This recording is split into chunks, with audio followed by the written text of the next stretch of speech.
सभी को सादर नमस्ते। मेरा अभिवादन स्वीकार हो। मैं आप लोगों के बीच अपने को पाकर धन्य मानता हूँ। आप लोग 7 समुंदर 13 नदी पार बैठ कर के भी वैदिक संस्कृति, वैदिक परंपरा और भारतीयता को अपनाए हुए हैं। मैं जितना भी धन्यवाद दूं आप लोगों को उतना ही कम है, क्योंकि वैदिक संस्कृति से, भारतीयता से लोग दूर हटते जा रहे हैं और आप लोग दूर में बैठ कर के भी इसी वैदिक संस्कृति को अपनाए हुए हैं। जिस वैदिक संस्कृति मानव संस्कृति है, मानवतावादी है। मानवतावादी ही सिर्फ नहीं, इसमें मित्रसा चक्षुषा सर्वाणि भूतानि समीक्षामहे। वैदिक मान्यता परमपिता परमात्मा का उपदेश के मानव मात्र को चाहिए, प्राणी मात्र को अपने मित्र के समान देखना। ये जो शिक्षा वेद की है, दुनिया में किसी भी मजहब वालों के पास ये शिक्षा मिलना संभव नहीं है। ये मानवतावादी शिक्षा है और ये मानवतावादी ही नहीं है, अपितु प्राणी मात्र पर दया करने की बात जहाँ बताई गई है वो केवल और केवल वो वेद है, जो वेद मुक़द्दस परमपिता परमात्मा के दिए हुए उपदेश हैं, जो ऋषि मुनियों के द्वारा जनमानस को मिला है। तो परमात्मा की असीम अनुकंपा है कि ऐसे वैदिक संस्कृति से हम सब जुड़े हुए हैं, जहाँ मानवतावादी प्रचार जिस वेद के माध्यम से किया गया है। खाली मित्रस्य चक्षुषा सर्वाणि भूतानि समीक्षामहे ही नहीं है, अर्थात इसी वैदिक संस्कृति में वसुधैव कुटुंबकम भी कहा गया है। अर्थात पूरी वसुधा को अपना कुटुंब मानो, अपना कुटुंब समझो। जहाँ तक पूरी वसुधा को अपना कुटुंब समझने, जानने, मानने की बात आई है, वहाँ पर मार काट आदि की कोई गुंजाइश नहीं है। यहाँ पर यह परंपरा नहीं है। प्राणी मात्र में दया करना परमात्मा का स्वाभाविक गुण है, जीवों पर दया करना। इसीलिए यास्क ऋषि ने ये बताया है कि मनुष्यः कस्मात् मत्वा कर्मणि सिद्धते या मत्वा कर्मणि सिद्धते इति मनुष्यः। अर्थात मनुष्य कौन है कि उसे ही मनुष्य कहा गया है, जो विचार पूर्वक काम करे, अंधाधुंध कर्म न करे और अंधाधुंध कर्म किए बिना किसी की मारने की बात नहीं आ सकती। और न हमारे यहाँ पर मारने की बात कही गई है। हमें अकल से काम लेना है, बुद्धि से काम लेना है। हमें कर्म करने से पूर्व जो भली प्रकार विचार की उसे सोचना पड़ेगा, सोच विचार करके ही काम करना पड़ेगा। इसीलिए ऋषि व देव दयानंद आर्य समाज के संस्थापक, उन्होंने भी यही बतलाया है, सब काम धर्म अनुसार अर्थात सत्य और असत्य को विचार करके करना चाहिए। आज मानव कहलाने वाले अगर हर एक काम को सत्य और असत्य को विचार करके करते होते तो कहीं पर कोई अनर्थ ना हुआ होता। आज ये अनर्थ हो रहा है। जिस तरीके से आज हम दुनिया में देख रहे हैं कि मानव अपने खून को खून और दूसरे के खून को पानी समझने लगे हैं और दूसरे के खून को पानी समझकर हत्या करने में तुले हुए हैं। तो यही कारण है परमपिता परमात्मा का उपदेश कि हम मानव हैं। मानव मननशील होकर अन्यों के सुख दुख लाभ और हानि का समझने वाला। ये मैं नहीं कह रहा हूँ, आर्य समाज के संस्थापक ऋषिवर देव दयानंद ने अपने अमर ग्रंथ सत्यार्थ प्रकाश के अंतिम में स्वमंतव्य व मंतव्य प्रकाश में लिखते हैं, मनुष्य उसी को कहना जो मननशील होकर अन्यों के सुख दुख लाभ और हानि का समझने वाला हो, जो अन्यायकारी राजा बलवान से न डरे, निर्धन धर्मात्मा से डरें, उनके साथ प्रिय आचरण करें आदि। ये मानव का गुण है, ये है मानवता। लेकिन मजहबी ग्रंथ में मानवता का पाया जाना संभव नहीं है। और मैं दावा के साथ ये कहना चाहूँगा कि मानव समाज में नफरत फैलाने वाली किताब का नाम है कुरान। जिस कुरान के माध्यम से मानव समाज में नफरत फैलाई गई है, मानव समाज में दुर्व्यवहार का जन्मदाता ही कुरान है। प्रमाण कुरान से ही आप देख सकते हैं। आज यही कुरान के मानने वाले भारत सरकार पर दोष लगाते हुए जुटे हुए हैं, और कोई किस तरीके से दोष लगा रहे हैं। अर्थात असदुद्दीन ओवैसी को जरूर आप लोग भी सुन रहे होंगे। वहाँ वो कह रहा है कि मुसलमानों पर जो अत्याचार हो रहा है ये मोदी और योगी के माध्यम से किया जा रहा है, जबकि मुसलमानों पर जो अत्याचार हो रहा है ये कह रहे हैं, इसके लिए भी जिम्मेदार मैं आप लोगों को बता दूं अल्लाह ही है।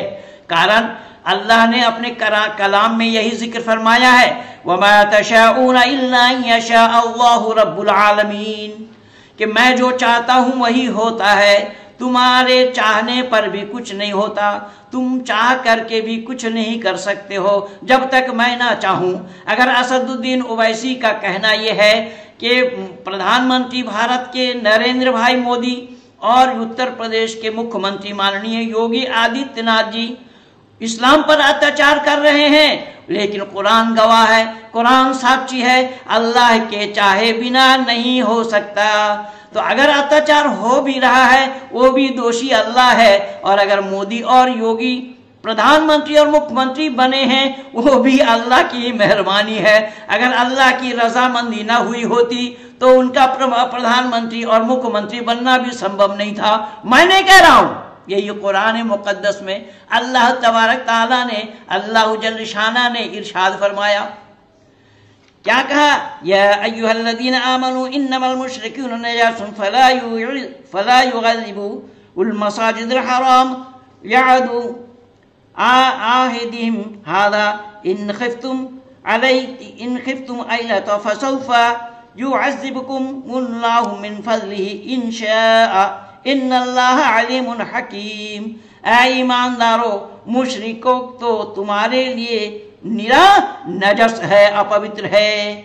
ये भाई वसीम रिजवी ने कुरान पर जो 26 आयतों को लेकर PIL सुप्रीम कोर्ट में डाला था, ये आयत भी उसी में ही उद्धृत किया था उन्होंने, और मैं अंपायर के रूप में इनके साथ 29 दिन तक इस पर समर्थन करता आया और दिखाता और बतलाता आया हूं कि कुरान में अल्लाह ताला ने किस तरीके से गैर मुस्लिमों को नजस कहा। नजस माने अपवित्र, और ये अपवित्र होने के कारण मस्जिद के नाम सामने, मस्जिद के नजदीक ये आने ना पाए। अर्थात अल्लाह ने किस तरीके से नफरत फैलाया देखिएगा। लेकिन वेद में इस तरीके की बातें नहीं है। मैं तो पहले ही बोला, मित्रस्य चक्षुषा सर्वाणि भूतानि समीक्षामहे, अपने नजर से तमाम जीवों को, तमाम प्राणियों को मित्र के समान देखो, मित्र के बराबर देखो, दोस्त के बराबर देखो। वसुधैव कुटुम्बकम बताया गया, पूरी वसुधा अपना कुटुंब है, पूरी वसुधा अपना रिश्तेदार है, पूरी वसुधा अपना खानदान है। इसलिए एक रिश्तेदार दूसरे रिश्तेदार को मारे, कत्ल करे, ये कभी भी संभव नहीं है। ये नफरत तो केवल और केवल कुरान के माध्यम से ही फैलाई गई है। क़ातिलुल्लज़ीना ला युमिनूना बिल्लाहि वला बिल यौमिल आखिर वला युहर्रिमूना मा हर्रमल्लाहु व रसूलुहु वला यदीनूना दीनल हक़्क़ मिनल्लज़ीना ऊतुल किताब हत्ता युतिल ख़िज़्यता अन यदिहिम साग़िरून। सूरा 9 आयत नंबर 129। यहाँ अल्लाह ने जिक्र फरमाया, आयत नंबर 29, यहाँ पर अल्लाह ने जिक्र फरमाया अहले किताब में से जो लोग ना तो दिल से खुदा पर ईमान रखते हैं और ना रोज़े आखिरत पर ईमान रखते हैं। देखिए यहाँ पर बिल्कुल स्पष्ट कहा अल्लाह ने, जो अल्लाह को नहीं मानता, ईश्वर का मानने वालों को अल्लाह के नज़दीक कोई जगह नहीं है। जो लोग ईश्वर को मानते हैं उनके लिए अल्लाह ताला जरा सा भी अपने दिल में जगह नहीं रखा है और उनको नापाक कहा गया, उनको नापाक अपवित्र बतलाया गया है। इसलिए अल्लाह ने यहाँ जिक्र फरमाया है खुदा पर जो ईमान नहीं रखते हैं और ना रोज़े आखिरत पर ईमान रखते हैं और ना रसूल को रसूल मानते हैं, ना अल्लाह की हराम ठहराई हुई चीज़ों को हराम मानते हैं और ना हराम समझते हैं, ऐसे लोग जो बेदीन हैं उन्हें इख्तियार है कि उनसे लड़े जाओ। मैं नहीं कह रहा हूँ, कुरान में अल्लाह ताला ने जिक्र फरमाया और मैं दावा के साथ ये कह रहा हूँ और एक दो दिन से नहीं कह रहा, मैं 39 वर्ष से कह रहा हूँ। ऋषिवर देव दयानंद ने इन्हीं सब बातों को इकट्ठा करके अपने अमर ग्रंथ सत्या प्रकाश के 14 समुल्लास में दर्शाया। मैं एक हाफिज मौलवी मुफ्ती होने के बावजूद भी कुरान के इन सब बातों पर विचार करते हुए सत्या प्रकाश पढ़ने के बाद मैंने इस्लाम को अलविदा कह दिया। पर एक इस्लाम वालों के लिए वैदिक धर्मी बनना तो संभव है, लेकिन पौराणिक बनना कभी भी संभव नहीं होगा, क्योंकि छेदी लाल सुराखी लाल दोनों बराबर है, अंधविश्वास दोनों जगह है, लेकिन वेद में अंधविश्वास की कोई गुंजाइश नहीं। तो अल्लाह ताला ने यहाँ पर उनसे लड़े जाओ साफ शब्दों में जिक्र फरमाया है कि उनसे लड़े जाओ। किनसे? जो इस्लाम को मानते नहीं, जो अल्लाह को नहीं मानते, जो गैर मुस्लिम है, जो रसूल को नहीं मानते, जो दीन हक को नहीं मानते, जो कुरान को नहीं मानते, ऐसे लोगों के लिए अल्लाह ने इन सब बातों की गुंजाइश रखी अपने कुरान के अंदर में। केवल इतना ही नहीं, वकम कज़बना मिन क़रियतिन काना ज़ालिमतुन व अंशाना बादहा क़ौमन ला आखिरीन। सूरा नंबर 21 आयत नंबर 11 में अल्लाह ने जिक्र फरमाया कितनी ही बस्तियों को जो जालिमों की थी हमने उखाड़ कर फेंक दी। देखिए अल्लाह का काम क्या है। मैं तो हैरान इन्हीं बातों से हूं कि एक नेक इंसान भी ऐसे कामों को नहीं करते, एक अच्छा इंसान भी, ऐसे अच्छा आदमी भी इस काम को नहीं करते। वो काम अल्लाह कर रहे हैं। अल्लाह कह रहे हैं मैंने ऐसे बस्तियों को उखाड़ कर फेंक दी, और एक दो नहीं, अनेक बस्तियों को उखाड़ कर फेंक दी, अनेक बस्तियों को उखाड़ कर फेंक दी। और पैगंबर के जमाने में देखेंगे कि वहां नूह से लेकर के जितने भी पैगंबर इनके हुए हैं, मैं ये दावा के साथ, बाकायदा प्रमाण के साथ मैंने ये सिद्ध किया है कि मानवता विरुद्ध बातें कुरान में है, मानवता विरुद्ध बातें और मजहबी ग्रंथों में है, लेकिन वेद में मानवता विरुद्ध कोई बातें ही नहीं है, क्योंकि वेद ही मानवतावादी ग्रंथ है, वेद ही ईश्वरीय ज्ञान है। मैं इसका सारा प्रमाण दिया हूं। अमेरिका में बैठे बैठे लोग स्वामी श्रद्धानंद बलिदान दिवस मना रहे थे, उसमें मुझे बोलने का अवसर मिला है। स्वामी श्रद्धानंद जी मानवता विरोधी वालों को मानवतावादी बना रहे थे और बनाए भी थे। उन मानवता विरोधी ने स्वामी श्रद्धानंद जी की हत्या की। मैं इतना कहना चाहूँगा स्वामी श्रद्धानंद के लिए कि स्वामी श्रद्धानंद जी ने धर्म पे जान निसार की, सदा मुताबिअत रही रिज़ाए कर्दगार की। वो आब जां फिजा हुई जो धार थी कटार की, निसार ऐसी मौत पर है जिंदगी हजार की। ये स्वामी श्रद्धानंद जी के लिए मेरा समर्पण। मैं अतिक्रमण न करता हुआ अपने वाणी को यहीं पर विराम दे रहा हूं। आप सब लोगों को बहुत बहुत धन्यवाद के साथ सत्य सनातन वैदिक धर्म की जय।